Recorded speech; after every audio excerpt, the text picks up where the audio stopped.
Over in Hong Kong, protests against a controversial extradition bill continues, and for the first time, the Chinese government delivered an official announcement on the issue. Jung-hwan has the highlights from that presser. Monday saw the first major press conference from Beijing on Hong Kong issues since the former British colony was handed over to China in 1997. The Hong Kong and Macau Affairs Office under the State Council was responding to the escalating civil unrest that has beset the city's government since June.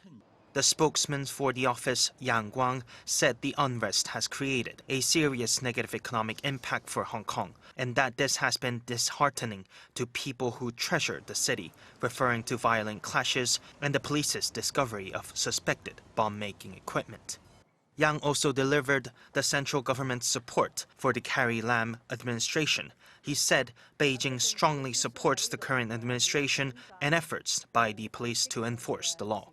He then briefly mentioned Hong Kong's history with the mainland, saying that one country, two systems is the best way to govern the city, and that the central government will not change the direction of that system.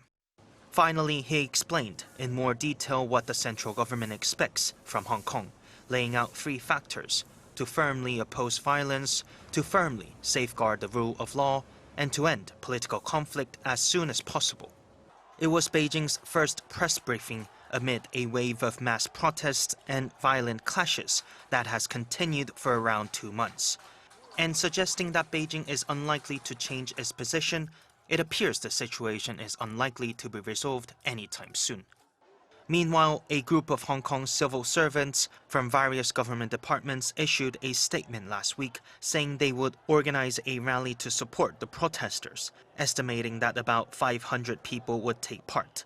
If so, that will be the first time for a group of civil servants to join the anti-government protest. Jung-hwan, Arirang News.